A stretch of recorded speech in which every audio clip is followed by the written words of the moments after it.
Hello viewers, আসসালামু আলাইকুম। আশা করি যে যেখানে আছেন সবাই ভালো আছেন। সবাইকে স্বাগতম জিএস সার্ভিস আউটডোরসের পক্ষ থেকে। আজ আমরা এসেছি একদম ছবির মতো সুন্দর একটা জায়গায়, যেখানে চোখ রাখলেই মনে হয় পৃথিবী কত সুন্দর। হিচিন ল্যাভেন্ডার ফিল্ডস। দুটো পরিবার মিলে হঠাৎ করে প্ল্যান করলাম, ভাবলাম আজ একটু প্রকৃতির রঙে রঙিন হয়ে আসা যাক। এই জায়গাটা আমাদের সামার বাগেস লিস্টে প্রতি বছরই থাকে, এবারও আসলাম। লুটন টাউন সেন্টার থেকে এটা প্রায় 11 মাইল দূরে, মাত্র 25 থেকে 30 মিনিটের ড্রাইভ। আর যেহেতু শনিবার তাই একটু ভিড় থাকবে, তো সেই কারণে আমরা আগে থেকে অনলাইনে টিকিট বুক করে রাখছিলাম, যেন লম্বা লাইনে দাঁড়াতে না হয়। আর এই জায়গাটা সত্যি অন্যরকম, পুরো মাঠটা যেন বেগুনি রঙে ঢেকে আছে। প্রায় 30 একরেরও বেশি জায়গা জুড়ে এই ল্যাভেন্ডারের ক্ষেত। আর দূর থেকে দেখলে মনে হয় যেন বেগুনি ঢেউ বইছে পাহাড়ের গায়ে। এটা যুক্তরাজ্যের সবচেয়ে বড় ল্যাভেন্ডার ফার্মগুলোর একটি। এখানে আপনারা ইচ্ছা করলে ফুলও তুলতে পারবেন নিজের হাতে। আর রিসেপশন অথবা এন্ট্রেন্সের ওখানে আপনার ব্যাগ সংগ্রহ করতে পারবেন, এবং ব্যাগের সাথে একটা কেঁচুই দিবে ফুল কাটার জন্য, এবং সেটার সাথে করে বাসাও নিয়ে আসতে পারবেন। আর এই ফুলের ঘ্রাণটা আপনার ফুল শুকিয়ে গেলেও 2-3 বছর পর্যন্ত এই ফুলের ঘ্রাণ থাকে। আমাদের অবশ্য প্রত্যেক বছরেই এই ল্যাভেন্ডার গার্ডেনে আসা হয়, বিশেষ করে জুলাই থেকে আগস্টের শেষ পর্যন্ত ল্যাভেন্ডার ফুল পরিপূর্ণভাবে ফুটে। প্রতিবারই এসে এখান থেকে ল্যাভেন্ডার ফ্লাওয়ার কেটে নিয়ে যাই। ল্যাভেন্ডার ফ্লাওয়ার বা ল্যাভেন্ডার ট্রি, এই দিয়ে অনেক ধরনের প্রোডাক্ট তৈরি করা হয়, যেমন বিভিন্ন ধরনের প্রসাধনী বলতে মোমবাতি, সাবান, পারফিউম, স্প্রে, আরও বিভিন্ন ধরনের প্রসাধনী পাওয়া যায়। তারপরে ল্যাভেন্ডার টি। আজকে আমাদের অবশ্য ল্যাভেন্ডার মিল্ক টি পান করা হবে।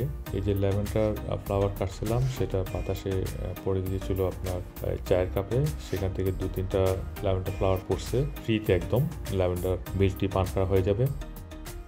এই ফার্মটা পরিচালনা করেন হান্টার ফ্যামিলি। ওনারা স্কটল্যান্ডের। 1890-এর দশকে তারা স্কটল্যান্ড থেকে হার্টফোর্ডশায়ারে চলে আসেন নতুন সুযোগের খোঁজে অথবা নতুন ফসলের আশায়। তো প্রথমবারের মতো এখানে ল্যাভেন্ডার চাষ শুরু করা হয় 2000 সাল থেকে। প্রথমে এটা ছিল ছোট্ট একটা চেষ্টা, কিন্তু পরে যখন সেই ফুলের ছবি স্থানীয় সংবাদপত্রে ছাপা হলো, মানুষ ভিড় করতে শুরু করলো এই সৌন্দর্য দেখার জন্য। সেই থেকে হিচিন ল্যাভেন্ডার জনপ্রিয় হয়ে ওঠে। তারপরে 2009 সালে ওনারা এই ল্যাভেন্ডার ফিল্ডের পাশাপাশি সূর্যমুখী ফুলের চাষ শুরু করেন, এবং এর পাশাপাশি ওনারা অন্যান্য ফসল যেমন গমসহ আরও অন্য ধরনের ফসল আছে সেগুলো ফলাচ্ছেন। প্রায় 5 প্রজন্ম ধরে ওনারা এই ফার্মের সাথে যুক্ত।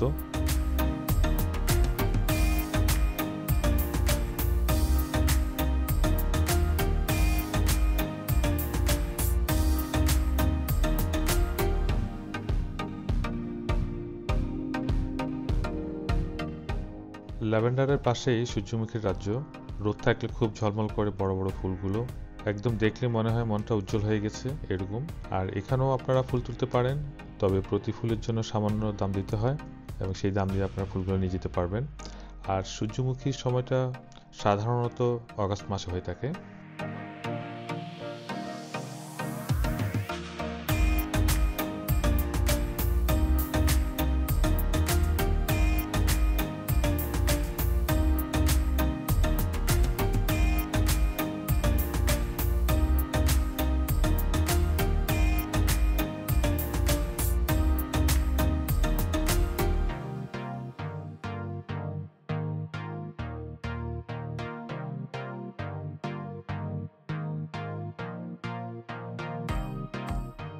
আমাদের দুই পরিবারের 5টা বাচ্চা, বিশেষ করে 6 বছর, 5 বছর এবং 4 বছরের 3জন বাচ্চা, এরা ল্যাভেন্ডার স্টিকগুলো কাটছে কেচি দিয়ে।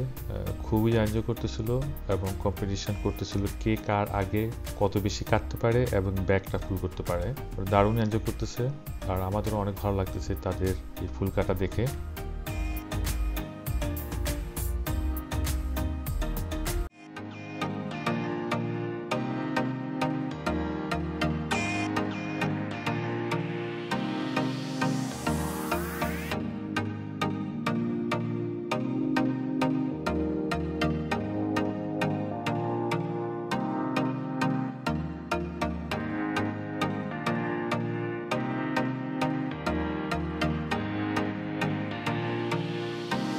ঘুরে ঘুরে যদি ক্লান্ত হয়ে যান তাহলে চলে আসবেন ওল্ড বার্ন টি রুমে, যেটা 1700 শতকের দিকে এই খামার ঘরটা তৈরি। এখন সেটা ছোট্ট কফি শপে পরিণত হয়েছে। এখানে গরম চা, কফি, কেক আর কিছু হালকা খাবার পাওয়া যায়।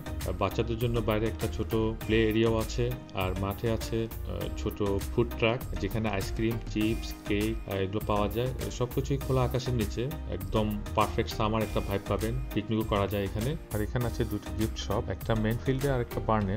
ল্যাভেন্ডার দিয়ে তৈরি নানা জিনিস যেমন সাবান, মোমবাতি, স্প্রে, তারপরে ল্যাভেন্ডার টি এবং আরো স্থানীয় হস্তশিল্প পাবেন এখানে। আর আছে ছোট্ট একটা মিউজিয়াম, যেখানে দেখানো হয় হিচিনের ল্যাভেন্ডার চাষের পুরনো ইতিহাস, যেটা শুরু হয়েছিল 1500 সাল থেকে।